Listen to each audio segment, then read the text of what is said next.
Opening debate, reprise de débat, the honourable member for North Island, Powell River.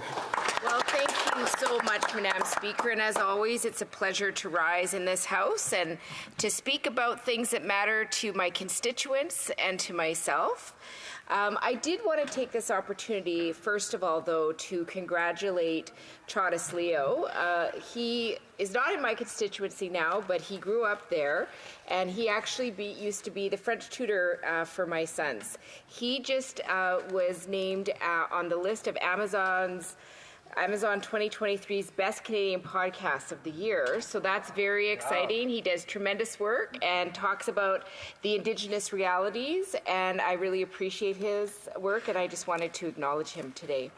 So we're in this place so close to the end, talking about a bill that I'm particularly passionate about, Bill C-58. This is about prohibiting the use of replacement workers and modifying the business's continuity process. And the reason that that is so important to me and to the riding that I represent is because we all appreciate the amazing work that unions do. Madam Speaker, in this House, I talk a lot about there being a bar of dignity in Canada, and that I feel that that bar of dignity is sinking, and we need to raise it up so that all Canadians have a level of dignity that is acceptable, in my opinion, which means that you just have enough to exist and get by without being afraid every day about your future. And I really have to thank unions, because part of the reason that we have all the social programs in this country is because of the hard work of labor unions. They remind us again and again to work for one another, to care about one another, and to make sure that when people work, they are treated with the dignity that they respect. And this bill is so important because it really is about looking at the system we have in Canada and understanding that all too often workers are lose their power because workers are able to go in and fill those positions when they're doing their important work of standing up against employers on issues that really matter. So the reality is we know that workers across this country deserve a lot more respect. They're working hard every day doing what is best, and they are still falling behind. And that is an epidemic that we're seeing in this country that needs to be dealt with. We need to see better wages. We need to see better working conditions. And the NDP has a long documented history of always working on the side of workers and listening to those voices. In fact, when it comes to this legislation, the NDP is in an agreement that forced this Liberal government to move forward with this meaningful piece of legislation. And we know this. We know this because the NDP has introduced anti-Scab legislation in this place 8 times in the last 15 years. And in fact, the last time when it came up for a vote, the Liberals and the Conservatives voted against it. So it just tells you there's a long history of the NDP being here, and we took what power we had with 25 members to make sure that workers are better represented in this country and have more power in this country, and I think it's about time. So like unions, like workers across Canada, we did not give up. We kept working diligently. And we know the fight is hard and significant. And we know that because right now across this country, people can't afford the food that they desperately need to exist. And we know as that's happening, grocery stores are making some of the biggest profits, especially those big box ones, not those, local ones in our communities that often do so much for the community, pay for our sports clubs, help out like Quality Foods in Powell River with the fireworks every Canada Day. Here. It's those big box stores that are taking home huge profits at the expense of workers. And we know, for example that Galen Weston makes 431 times the average of the workers that work for him. When I think of those folks that work every day on the front lines, they're interacting constantly with people. They're seeing people who can't afford the groceries that they have and have to put items back on. And often they are workers in those grocery stores that cannot afford to shop at the grocery store that they work on. They have to go to food banks to pay for making ends meet. And Galen Weston's making over 400 per times the amount that those workers are. That just tells you that one of the things that we need to address in this country is that growing inequity. And it's happening. we can see it. There's a lot of research that show that the top 1% continue to make more and more money, pay less and less in terms of taxes, while everyday workers work hard, get paid about the same, knowing that inflation is impacting that income, and they keep working so hard and they are paying their fair share in taxes.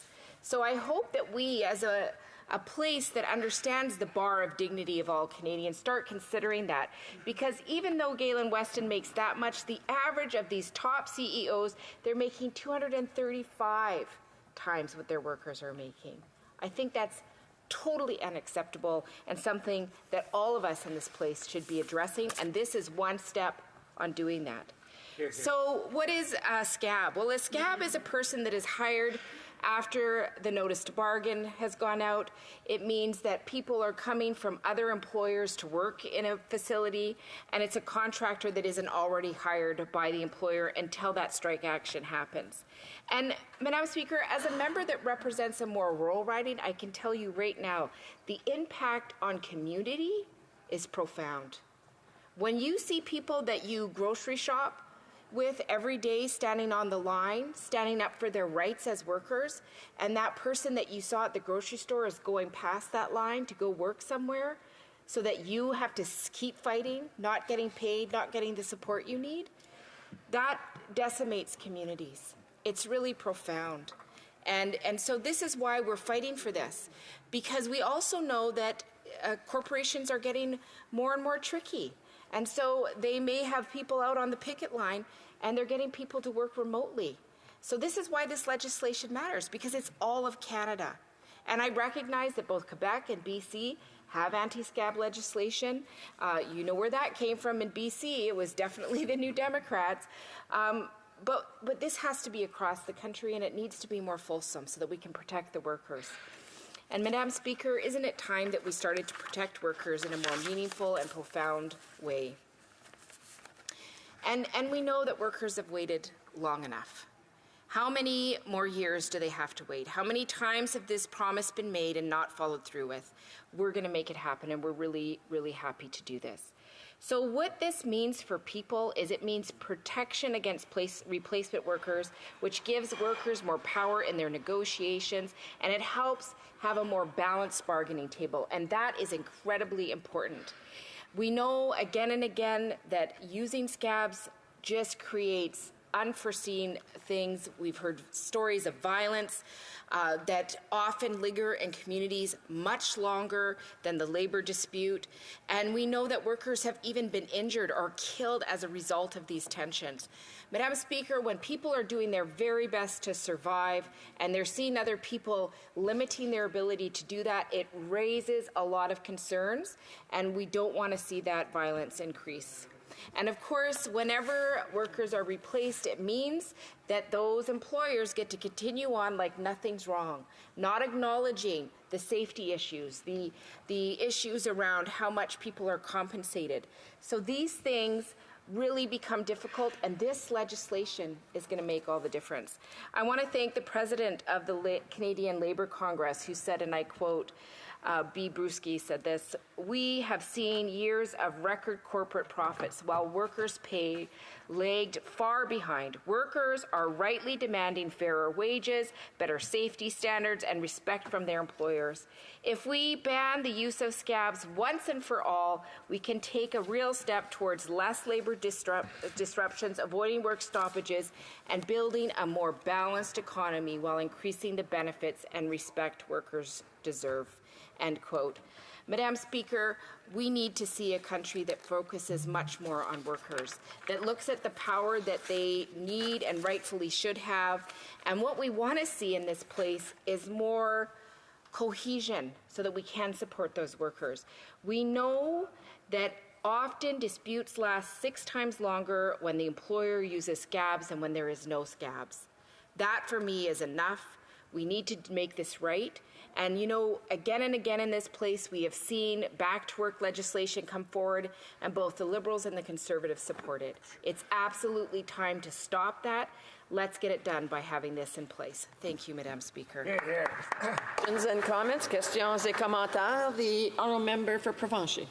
Madam Speaker, and I've been listening quite carefully to speeches coming from the NDP party, and I noticed they keep using the term fair share of tax, fair share of tax. Well, wondering if the member could articulate for the House and for you, Madam Speaker, what exactly do they mean by fair share? Is there a percentage? We know that high-income earners in Canada pay between 50 and 55% of their income towards income tax, depending which province you live in. So what percentage is the right percentage, and what do they call fair?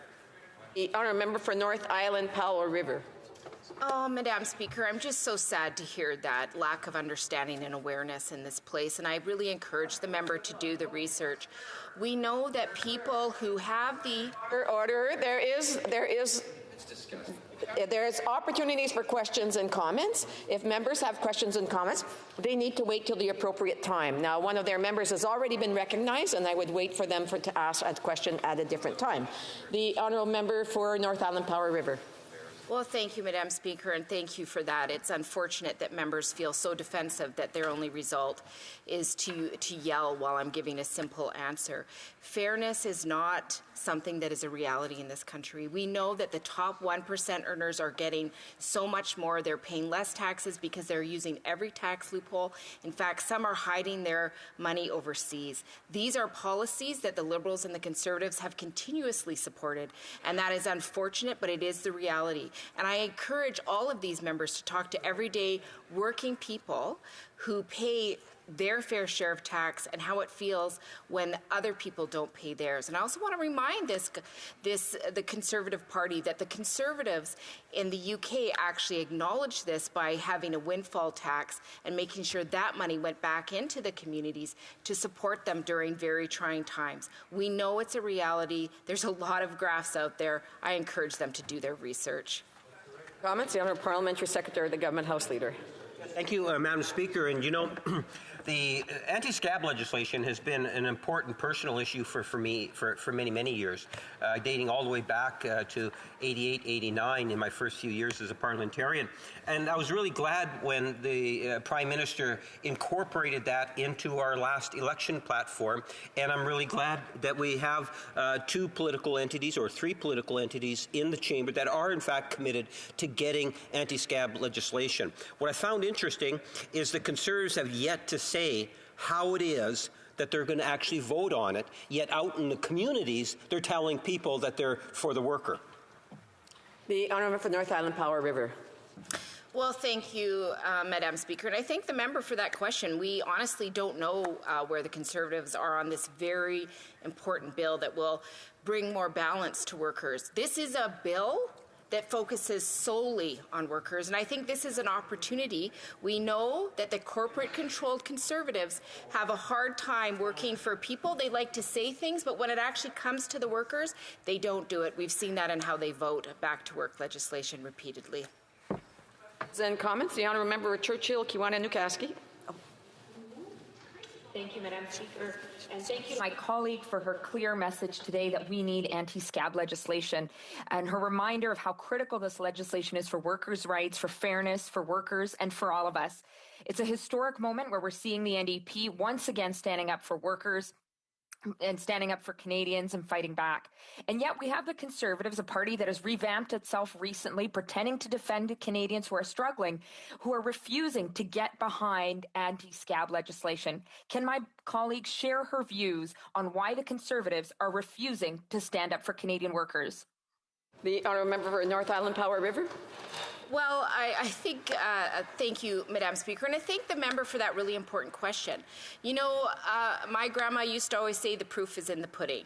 We know that actions speak louder than words, and what we've seen again and again with the corporately controlled Conservatives is that they continue to choose their corporate friends over hardworking Canadians. And so they can say they're about the working class, but again and again, their action shows that actually that is not their focus. It's not what they do. So it's one thing to say something. It's completely a different one to do it. The NDP will continue to do the work that matters so much to workers across this country. Reprise de débat.